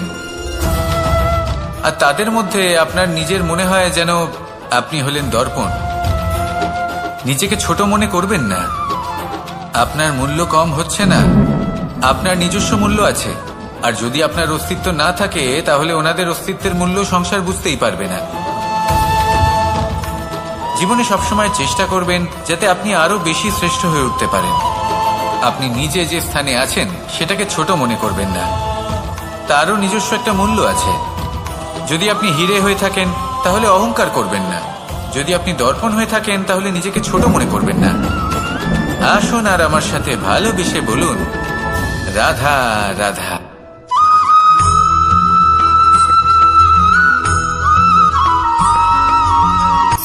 শক্তি শক্তি অর্জন করা এতটা কঠিন নয় যতটা শক্তি লাভ করার পরে সেই শক্তি সামলানো কঠিন হয়। কারণ যেই মানুষ শক্তি লাভ করে তার মনে গর্ববোধ জন্মায়, জন্মায় অহংকার, জন্মায় জেদ। তাই শক্তি প্রাপ্ত করার সাথে বিনম্র থাকাও অত্যন্ত আবশ্যক। আর এটা আমাদের শেখা উচিত বৃক্ষের থেকে। বৃক্ষ যা আমাদের ফল দেয়, বৃক্ষ যা যত ফল দেয় ততটাই ঝুঁকে যায়।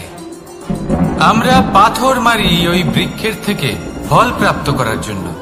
সেই পাথরের মার সহ্য করেও বৃক্ষ আমাদের ফল দেয়।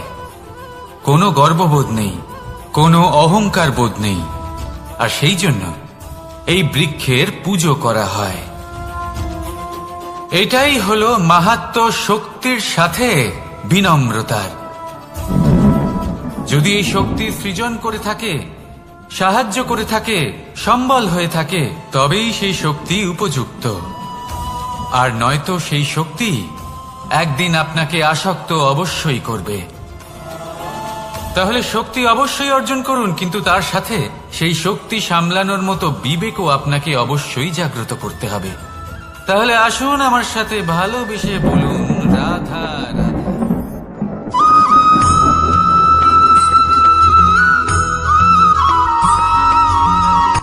কথায় আছে অন্ধকারে প্রদীপ প্রজ্বলিত করলে চতুর্দিক আলোকিত হয়। কিন্তু যদি এই প্রদীপ আমি সূর্যের আলোর সম্মুখে সকালবেলায় প্রজ্বলিত করে রেখে দিই, তাহলে কি হবে? আপনি বলবেন যে এটা করে তো কোনো লাভই হলো না। সূর্যের প্রকাশের সামনে এই প্রদীপ আসলে কিছুই নয়। এবার এই চিন্তা ভাবনা প্রত্যেক দিন করতে হবে, আর একটা অমূল্য শিক্ষা পেতে হবে। মনে করুন যে আপনি মহাপুরুষের সামনে বসে আছেন, কোনো মহাজ্ঞানীর সামনে। তাহলে সেই ব্যক্তির সামনে নিজের জ্ঞানের প্রদীপ প্রজ্বলিত করবেন না, নীরব থাকুন। আর সেই ব্যক্তির সূর্যের প্রকাশের মতো জ্ঞান প্রাপ্ত করুন। যতটা পারবেন জ্ঞান লাভ করুন। যদি এমন কোনো সময়, এমন কোনো স্থানে আপনি আছেন যেখানে চতুর্দিক অন্ধকার, কারোর কাছেই জ্ঞান নেই, সেখানে নিজের জ্ঞানের প্রদীপ প্রজ্বলিত করুন। এমন করলে দুদিক থেকেই আপনার লাভ হবে। আপনার জ্ঞান প্রাপ্তিও হবে, আর জ্ঞানের সঠিক প্রয়োগও করতে পারবেন। আর এই মন প্রসন্ন হয়ে বলবে রাধা রাধা।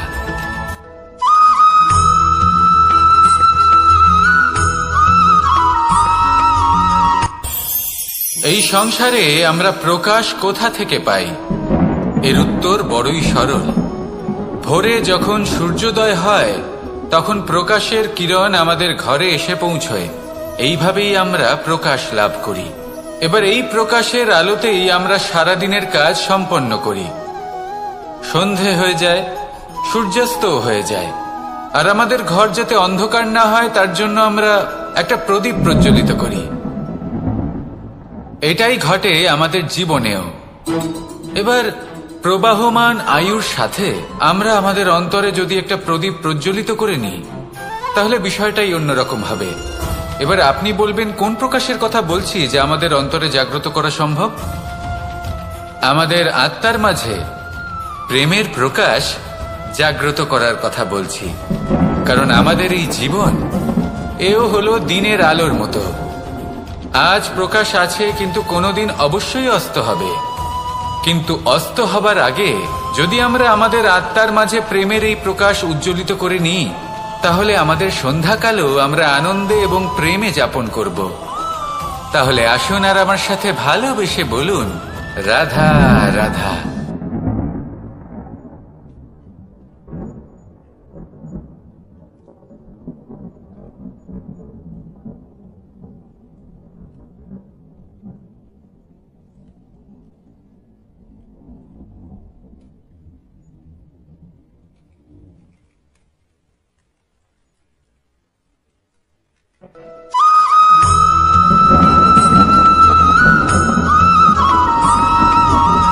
কথায় আছে যে এমন কোনো অক্ষর নেই যার দ্বারা কোনো মন্ত্র হয় না।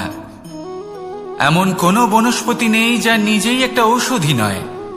পৃথিবীর এমন কোনো ব্যক্তি নেই যার মধ্যে কোনো যোগ্যতা থাকে না। শুধু প্রয়োজন হলো যে ব্যক্তিকে আমরা খুঁজে চলেছি তাকে সঠিকভাবে চিনে নেওয়া। যদি তার যোগ্যতা, তার বিশেষত্ব আমরা বুঝতেই না পারি, তাহলে আর লাভ কি রইল? এই সংসারে এমন অনেক ব্যক্তি রয়েছেন যারা ছোট ছোট অসফলতার কারণে আপনাকে এটা বলে দেবে যে আপনি কোনো কাজের নন, আপনি হলেন মূর্খ, আপনি কিছুই করতে পারবেন না। এইসব কথায় কখনোই বিশ্বাস করবেন না, কারণ আপনি এবং প্রত্যেকটি জীব এই পরমাত্মা এবং এই প্রকৃতির সৃষ্টি, যা অত্যন্ত বিশেষ। যদি আপনাকে উদাহরণ দিই তাহলে একদিকে আছে তরোয়াল, একটা বড় লম্বা তরোয়াল যার দ্বারা যুদ্ধ করা যায়, জয়লাভ করা যায়। আর অন্যদিকে রয়েছে একটা ছোট্ট সূচ, কিন্তু যে কাজ একটা ছোট্ট সূচ করতে পারে তা একটা তরোয়াল দ্বারা সম্ভব নয়। এর অর্থ হলো এটাই যে প্রত্যেকটা রচনা অত্যন্ত অমূল্য এবং অত্যন্ত বিশেষ হয়। তাহলে বিশ্বাস রাখুন যে আপনি অত্যন্ত বিশেষ একজন, আর প্রেমের সাথে বলুন রাধা রাধা।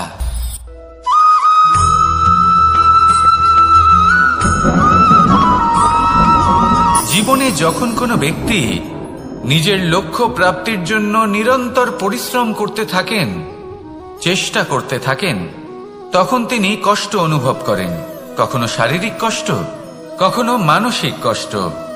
এবার উনি এটা ভাবতে থাকেন যে আমি কি উচিত করছি নাকি অনুচিত করছি। কারণ অন্যদিকে এমন একজন ব্যক্তিও আছেন যিনি একদমই পরিশ্রম, চেষ্টা করছেন না।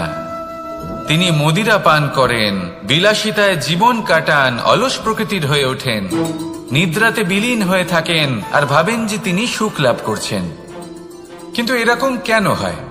কারণ যখন আমরা সৎ পথে থাকি, উচিত পথে চলি, লক্ষ্য প্রাপ্ত করার জন্য চেষ্টা করতে থাকি, তখন আমাদের ভেতরে থাকা নেতিবাচক শক্তি এবং পাপ এই দেহকে ত্যাগ করে দেয়। আর এই অনুভূতিটাই আমাদের দুঃখের অনুভূতি দেয়, কষ্ট দেয়। এবার সেখানে যদি আমরা কুপথে চলি, অনুচিত পথে চলতে থাকি, তাহলে আমাদের ভেতরে থাকা পুণ্য এবং ধনাত্মক শক্তি আমাদের দেহ ত্যাগ করে দেয়। আর এই অনুভূতির কারণেই আমরা সুখ অনুভব করি। কিন্তু কখনো ভাববেন যে এই সুখ বেশি সময় পর্যন্ত থাকে না। সেই জন্য সবসময় মনে রাখবেন, যদি আপনি জানেন যে এটাই আপনার লক্ষ্য, এটাই উচিত পথ, শুভ পথ, তাতে নিরন্তরভাবে এগিয়ে যেতে চেষ্টা করতে থাকুন। এই কষ্ট আপনাকে সুখের পরাকাষ্ঠায় কখন পৌঁছে দেবে তা আপনি জানতেই পারবেন না। আসুন আমার সাথে ভালোবেসে বলুন রাধা রাধা।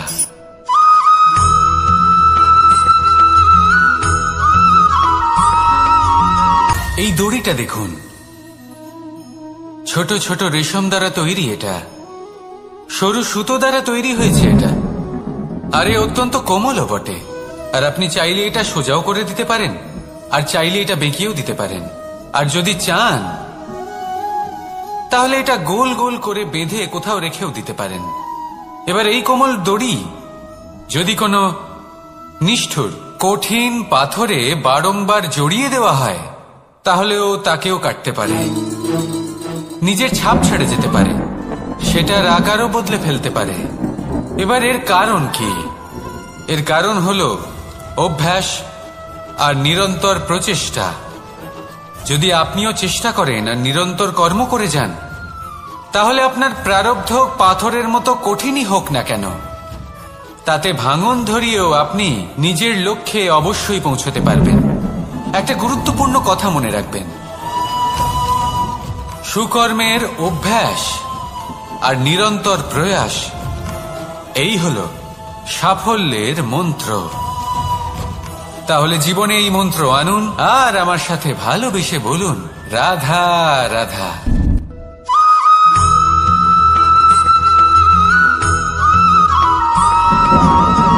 এই সংসারে কোনো বস্তু হোক বা ব্যক্তি হোক, তার একার গুরুত্ব কিন্তু খুব বেশি নয়। একটা উদাহরণ হিসেবে বৃষ্টির ফোঁটাকে ভেবে দেখুন। যদি একটি বৃষ্টির ফোঁটা হয় তাহলে তার খুব বেশি গুরুত্ব থাকে না, কিন্তু যখন সহস্র বৃষ্টির ফোঁটা মেঘের মধ্যে দিয়ে ঝরে পড়ে তখন সেটা বর্ষার রূপ ধারণ করে। সেই বর্ষা যা এই প্রকৃতিকে শান্ত করে। সেইভাবেই পাথরের ছোট টুকরো তার খুব বেশি গুরুত্ব থাকে না, কিন্তু যখন অসংখ্য পাথরের টুকরো একত্রিত হয় তখন তা পর্বতের আকার ধারণ করে।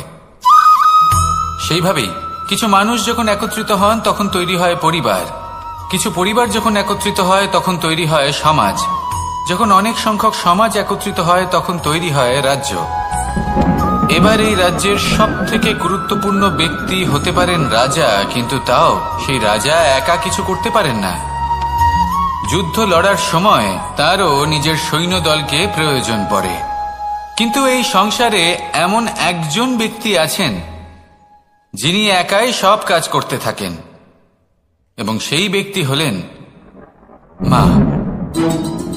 আমাদের জীবনে একজন পিতার ভূমিকা কিন্তু নিঃসন্দেহে অমূল্য, কিন্তু আমাদের সকলের জীবনে যে ভূমিকা একজন মায়ের তা অন্য কারোর থাকে না। একজন মা একাই সন্তানকে বড় করতে পারেন, সংস্কারী করে তুলতে পারেন, তার জন্য পরিশ্রম করেন। আর এত কিছু কাজ করার পরেও তার কাজের জন্য তিনি প্রশংসা অবশ্য পান না। উল্টে যদি সেই সন্তান অনুচিত পথে চালিত হয়, অনুচিত কর্ম করে, তখন সেই মাকেই অপবাদের পাত্র হয়ে উঠতে হয়। আমাদের জীবনে মায়ের যোগদান কতটা সেটা বুঝুন।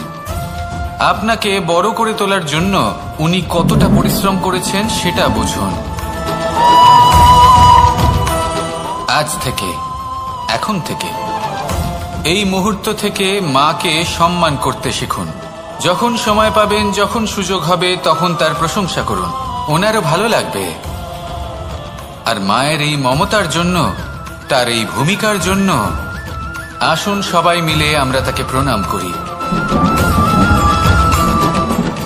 আর সকলে মিলে ভালোবেসে বলি, রাধা রাধা।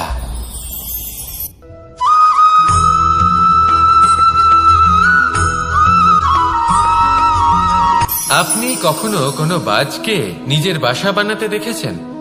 এই বাজ যখনই কোনো বাসা বানায় তখন উঁচু গাছের ডালে বা কোনো পর্বতের শিখরে বাসা বানায়, অনেক উচ্চতায়, আর সেখানে তার সন্তানও জন্মগ্রহণ করে। যখন এই সন্তানেরা জন্মায় তখন এই বাজ খুবই ভালোবেসে এবং খুব সাবধানে এদের পালন পোষণ করে। নিজের ঠোঁট দিয়ে তাদের ঠোঁটে খাবার পরিবেশন করে। কিন্তু যেই সেই সন্তানেরা হৃষ্টপুষ্ট হয়ে যায় এবং সেই কথা বাজ নিজে বুঝতে পেরে যায়, সেই বাজ নিজেই সেই বাসা ছিন্ন ভিন্ন করে দেয়। সেই সন্তান যাদের সবেমাত্র ডানা গজিয়েছে, কিভাবে উঠতে হয় তারা জানে না, সেই সন্তানগুলিকে উচ্চতা থেকে ঠেলে দেয়। সেই সন্তান প্রথমে ভয়ভীত হয়ে যায়। তারা সামনে মৃত্যুকে দেখতে পেয়ে ভয়ের কারণে তাদের ডানা ঝাপটাতে থাকে, আর সেই প্রক্রিয়াতেই সেই সন্তানগুলি উড়তে শুরু করে দেয়। এবার এই ঘটনায় আমরা কি শিক্ষা পেতে পারি? এটাই, যদি আপনি মাতা পিতা হন তাহলে নিজের সন্তানকে অবশ্যই স্নেহ করুন, কিন্তু তাদেরকে নিজের আঁচলের তলায় বেঁধে রাখবেন না। যদি আপনি চান আপনার সন্তান জীবনে উন্নতি করুক, তাহলে নিজের মুঠো থেকে তাদের স্বতন্ত্র করে দিন, এই সংসারে সংঘর্ষ করতে দিন। সেই সন্তান নিজেই বুঝতে পারবে যে জন্মের সময় পাওয়া ডানা কি করে ব্যবহার করতে হয়। আর আপনার চোখের সামনে আপনার সন্তান এই আকাশে উড়তে থাকবে। তাহলে আসুন আমার সাথে ভালোবেসে বলুন, রাধা রাধা।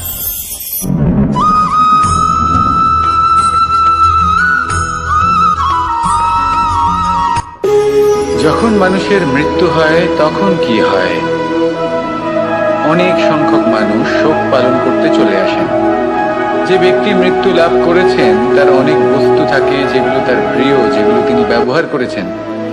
তার শয্যা, তার বস্ত্র, তার আভূষণ সবকিছু তার থেকে বিচ্ছিন্ন করা হয় এবং খালি হাতে তাকে শ্মশানের উদ্দেশ্যে রওনা করা হয়।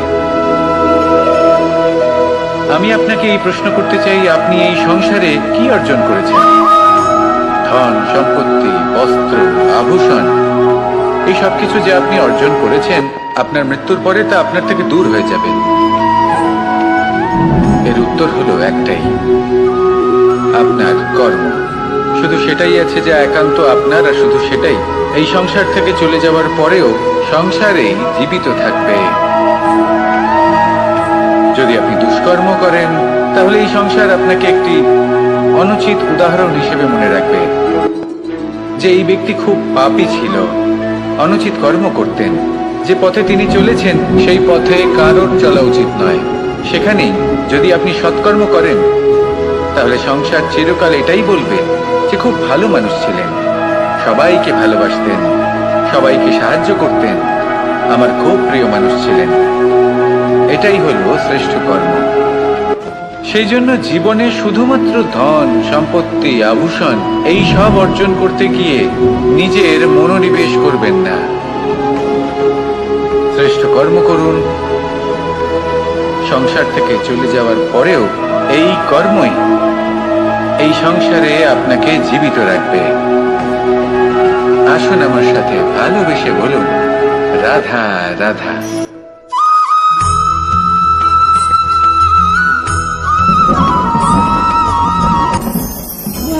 ভোজন। এবার ভোজন সংগ্রহ করার জন্য মানুষ কি না করেন, সব সময় চেষ্টা করতে থাকেন। ফসল উৎপাদনের জন্য অনেক পরিশ্রম করতে থাকেন, কিন্তু অনেক সময় অনেক পরিশ্রম করার পরেও ফসল ভালো উৎপাদন হয় না। এর কারণ কি? কারণ হলো এটাই যে আপনি পরিশ্রম হয়তো অনেক করেছেন, কিন্তু আপনার নজর তো সেই বীজের দিকে ছিলই না যা আপনি রোপণ করেছেন। সেই জন্য সব সময় কোনো বীজ রোপণ করার আগে তাকে পরখ করে দেখুন, তা অত্যন্ত আবশ্যক। আর সেইভাবেই যখনই কোনো কর্মের প্রশ্ন আসে, তাহলে সেখানে শুধুমাত্র পরিশ্রম যথেষ্ট নয়। সেই কাজের প্রতি আপনার কর্তব্য কি, আপনার উদ্দেশ্য কি, সেটা জানা হলো অত্যন্ত গুরুত্বপূর্ণ। তাই কর্ম করুন, কিন্তু সেই কর্মের প্রতি আপনার যা উদ্দেশ্য তার মাহাত্ম্য বুঝতে চেষ্টা করুন। তাহলে আসুন আমার সাথে ভালোবেসে বলুন, রাধা রাধা।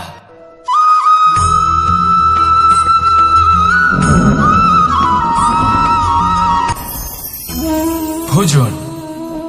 এবার ভোজন সংগ্রহ করার জন্য মানুষ কি না করেন, সব সময় চেষ্টা করতে থাকেন। ফসল উৎপাদনের জন্য অনেক পরিশ্রম করতে থাকেন, কিন্তু অনেক সময় অনেক পরিশ্রম করার পরেও ফসল ভালো উৎপাদন হয় না। এর কারণ কি? কারণ হলো এটাই যে আপনি পরিশ্রম হয়তো অনেক করেছেন, কিন্তু আপনার নজর তো সেই বীজের দিকে ছিলই না যা আপনি রোপণ করেছেন।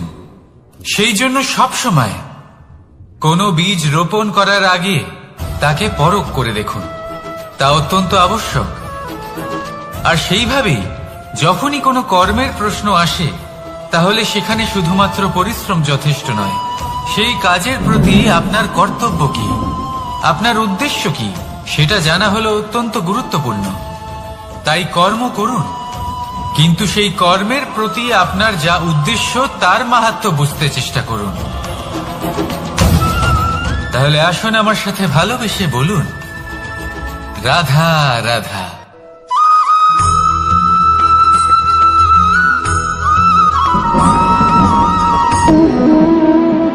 সম্পর্ক হলো আমাদের জীবনের একটি আধার। কিছু সম্পর্ক এমন যা আমরা জন্মসূত্রে লাভ করি, যেমন পরিবার, মা বাবা। কিছু সম্পর্ক আছে যা আমরা জীবনে অর্জন করে থাকি, তা সে প্রেমের হোক, স্নেহের হোক বা বন্ধুত্বের। এই সকল সম্পর্ক লাভ করার বা গড়ে তোলার 5টি ধাপ রয়েছে। প্রথম ধাপ, কোনো ব্যক্তির সাথে আলাপ হওয়া, তার সাথে কথা বলা বা তাকে দেখা। দ্বিতীয় ধাপ, সে ব্যক্তিকে আমাদের ভালো লাগা। তৃতীয় ধাপ, আমাদের এটা চাইতে শুরু করা যে জীবনে এই ব্যক্তি যেন আমাদের বন্ধু হন, আমাদের জীবনে থাকেন, বা আমাদের কাউকে ভালোবেসে ফেলা। আর এটা আমাদের ভাবা বা চাওয়া যে সেই ব্যক্তি যেন আজীবন আমার সাথে থাকেন, আমার জীবনে আমার সাথী হয়ে। চতুর্থ ধাপ, লাভ করা। এবার এই ধাপটি অনেক মানুষের পক্ষেই খুবই সরল হয়, বড়ই সরল ভাবে নিজেদের সঙ্গীকে লাভ করে থাকেন। কিছু মানুষের জন্য এই ধাপ অত্যন্ত কঠিন হয়ে থাকে। অনেক প্রতিকূল পরিস্থিতির উপর জয়লাভ করে তারা সঙ্গীকে লাভ করেন, কিন্তু লাভ অবশ্যই করেন। এরপরে আসে পঞ্চম, অন্তিম এবং সব থেকে গুরুত্বপূর্ণ ধাপ। সেটা হলো সেই সম্পর্ক পালন করা। এটা হলো এমন এক বিষয় যা প্রত্যেক মানুষের শেখা উচিত। যদি ব্যক্তি নিজের জীবনে সম্পর্ক রক্ষা করতে শিখে যান, তবে প্রত্যেক সম্পর্ক তার জীবনকে স্বর্গ করে তুলবে। আসুন আর আমার সাথে ভালোবেসে বলুন, রাধা রাধা।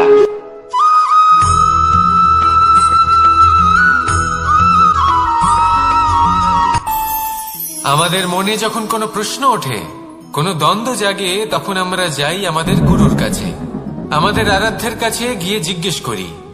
এইভাবেই একদিন আমি পৌঁছলাম আমার আরাধ্যের কাছে, আমার মহাদেবের কাছে, আর ওনাকে প্রশ্ন করলাম যে মহাদেব, জীবনে আনন্দ পাওয়ার, উৎসব পালনের, প্রেম ভাগ করে নেবার, জীবনকে উপভোগ করে নেওয়ার সর্বশ্রেষ্ঠ সময় কোনটা? মহাদেব হাসলেন আর উনি বললেন, জীবনে উৎসব পালনের সব থেকে শ্রেষ্ঠ দিন হল মৃত্যুর ঠিক আগের দিনটা।